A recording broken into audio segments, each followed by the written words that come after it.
So the Treasury Secretary just lied under oath about tariffs, got fact-checked in real time by a member of Congress holding his own letter, admitted his previous warnings about inflation were mistaken, and then tried to mansplain immigration to Maxine Waters while she was asking about housing costs, which, in case you're keeping track at home, is exactly what happens when you put a hedge fund manager who wrote one thing to make money and says another thing to keep his job in charge of the entire U.S. economy. Yesterday, Maxine Waters questioned Treasury Secretary Scott Bessent during a House Financial Services Committee hearing, and what followed was one of the most brazen examples of gaslighting I've seen in modern politics, and that's saying something. Waters asked Bassent point blank whether he wrote a letter to investors in 2024 saying tariffs are inflationary.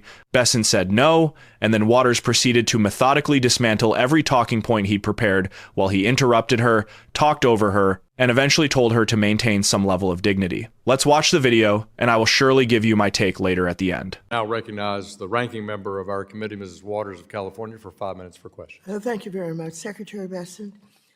In the FSOC annual report, you stressed the importance of economic growth to promote financial stability. While you noted many ways you plan to deregulate Wall Street and plant the seeds for another crisis, you said little about the harms of inflation. I find this odd as the President and you have finally began discussing in the media how the price of goods are way too high. Notably, you mentioned that tariffs may need to come down to lower costs for Americans. So I have a few questions about this. As a former hedge fund manager in 2004, and I don't want you to go into any long details about this, but did you write a letter to investors raising concerns about the impact of tariffs, writing that, quote, tariffs are inflationary? Did you say that at that time, yes or no? No. Okay, thank you. Okay, we have a New York Times article that, agrees that you said that. New York Times. Then last summer, when you testified before a Senate committee, you said, and I quote, "There is no inflation. Tariffs are not being passed on to consumers." You were quite definitive and even claimed that critics had, quote, tariff derangement syndrome. Well, those comments are at odds with the statement you made to investors that tariffs are inflationary. Again, I want to be clear, so just let me ask you, are tariffs inflationary, yes or no? According to the San Francisco Federal Reserve, with 150 years of data, Yes or no? Tariffs do not cause inflation. San Francisco Federal Reserve. Well, last November, Congresswoman, as the Trump administration finally began to realize 150 years that of data. affordability issues in America are not a hoax, you told Fox News that the government was going to reduce tariffs on goods like coffee and bananas, and that doing so would, quote, bring the prices down very quickly. Mr. Secretary, why was that announcement even necessary? If tariffs aren't inflationary, and as you and the President like to say, are paid for by the foreign country, a tariff on coffee or bananas shouldn't raise the price of either for American consumers. Well, that's the Trump logic, but that isn't reality. It did raise prices across the board, and you know it. I think you knew back in July also. The real question is, why would you even impose a tariff on a good that a country doesn't grow or make, as that would only serve to punish the American consumer? Now, as you know, this committee has taken a bipartisan approach to addressing another real affordability crisis. Housing. Rents are too high. There aren't enough houses. However, one clear reason that the housing crisis has grown worse is that you and the rest of the Trump administration levied tariffs on housing production goods like lumber and steel, as well as appliances. These tariffs will result in half. Lumber is reclaiming my time. You don't get to talk. Lumber is at a 5-year low, Congresswoman. Reclaiming my time. Let's just have the facts, Reclaiming my time. Thank you. However, one clear reason that the housing crisis has gone worse is that you and the rest of the Trump administration levied tariffs on housing production goods like lumber and steel, as I said, as well as appliances. These tariffs will result in 500,000 fewer homes built at a time when we need more homes built, not less. Trump single-handedly made housing more expensive. And once again, you know it, as Axios has reported that you were planning to lift tariffs on housing production goods. In addition, the unlawful campaign the Trump administration has waged with ICE and Border Patrol, terrorizing American communities, has also harmed home construction across America. So I ask you, Secretary Bessent, will you be the voice of reason in the administration and urge Trump to stop waging a war on American consumers and on housing or affordability and putting the economy at risk? Yes or no? You don't have to explain. Representative Waters, Will you be the voice? Will you be the voice?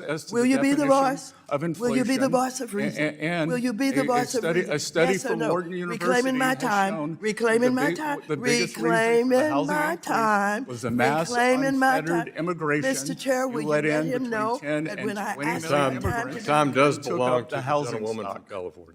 10 and 20 million immigrants Can you took shut up the him up? housing stock of working Americans, and can you maintain some level of dignity? Gentleman's time has expired. No, my time has not expired. Your time has expired. And the The gentleman, gentleman took up my time. I think you should recognize that, Mr. Chair.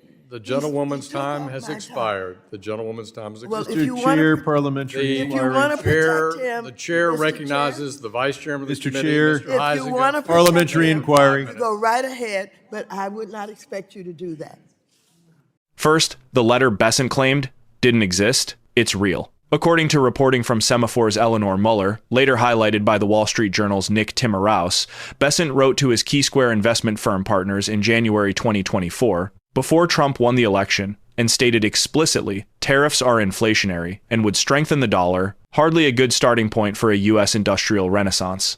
Not could be inflationary, not might be inflationary, are inflationary. That's a direct quote from his own letter. Funny how your words sometimes come back to haunt you. Yikes. When Waters confronted him with this, Bessent said no, a flat denial. Later in the hearing, when Representative Sean Casten pressed him on the same contradiction, according to Mediaite, Bessent finally admitted, if I was mistaken, I want to correct it. And I was also mistaken when I said the tariffs could be inflationary. Think about what he's saying there. He's not admitting he lied to Waters. He's saying his economic analysis as a hedge fund manager, the analysis he gave to paying clients who trusted him with their money, was mistaken. The thing he wrote to make money was wrong. But the thing he's saying now to keep his job is right, because that's definitely how economic expertise works. And about that San Francisco Federal Reserve study Bessent cited, according to the actual research published in November 2025, the 150-year analysis found that tariffs lower inflation by creating what economists call a demand shock, meaning they hurt the economy so badly that they reduce consumer spending, which then lowers prices because nobody can afford to buy anything. As the researchers wrote in their working paper, the inflation response goes against the predictions of standard models, whereby CPI inflation should go up in response to higher tariffs. Translation: tariffs do raise prices on goods, but they also crash the economy so hard that overall inflation falls because unemployment spikes. That's not a win. That's like saying chemotherapy cures your headache by making you too sick to notice it. Here's the mechanism Waters was trying to get him to acknowledge. According to the National Association of Home Builders, Trump's tariffs on construction materials are projected to add between $7,500 and $10,000 to the cost of building a single-family home. The Brookings Institution calculated that current tariffs will add roughly $30 billion to the costs of residential construction investment, with about 90% falling on new home construction. Canadian lumber, which accounts for 85% of U.S. softwood lumber imports, now faces tariffs exceeding 35%. According to Fortune's reporting on the hearing, these tariffs are adding costs across the supply chain at exactly the moment when, according to Freddie Mac, the U.S. is already short 3.7 million housing units. And here's the hypocrisy Waters was exposing. According to multiple reports, Bessent himself told Fox News in November that the administration would reduce tariffs on coffee and bananas to bring the prices down very quickly.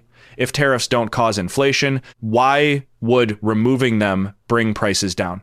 You can't have it both ways. Either tariffs affect prices or they don't. But Bassent needs to pretend they don't affect prices when defending Trump's trade war, while simultaneously admitting they do affect prices when trying to claim credit for lowering them. It's Schrodinger's economic policy. The tariff is both inflationary and not inflationary until Trump needs it to be one or the other. What Bassent tried to do when Waters had him cornered was change the subject to immigration, claiming that between 10 and 20 million immigrants caused the housing crisis by consuming the housing stock of working Americans. But here's what he's not telling you. There's no evidence that immigration is the primary driver of housing costs. What is driving housing costs, according to actual research, is the fact that we're not building enough housing because, wait for it, construction materials are too expensive, partly because of tariffs. The problem isn't that immigrants are buying too many houses. The problem is that we made it more expensive to build houses and then blamed immigrants for the shortage we created. When you're a hammer, everything looks like a nail. When you're a Trump official, everything looks like an immigrant's fault. So what does this actually mean for you? If you're trying to buy a house or renovate your home right now, you're paying thousands of dollars more because of these tariffs, according to NBC News analysis. Building a mid-range single-family home could cost more than $4,000 extra, and that's before you factor in appliances. If you need a new washing machine, you're paying more. If you're replacing your roof, you're paying more. If you're a renter and your landlord passes these construction costs on to you, you're paying more. It's like if your doctor raised his prices and then told you it was actually a tax on China, which doesn't help you when your bill comes due. The National Association of Home Builders estimated in April that tariff impacts could add $10,900 to the cost of a typical new home. That's money coming out of your pocket, out of your down payment, out of your monthly mortgage payment, and for what? So Trump can claim he's being tough on trade, while his Treasury Secretary denies the economic reality he warned his own investors about 2 years ago when he was still trying to make money instead of trying to keep his job. And here's the thing that should terrify you.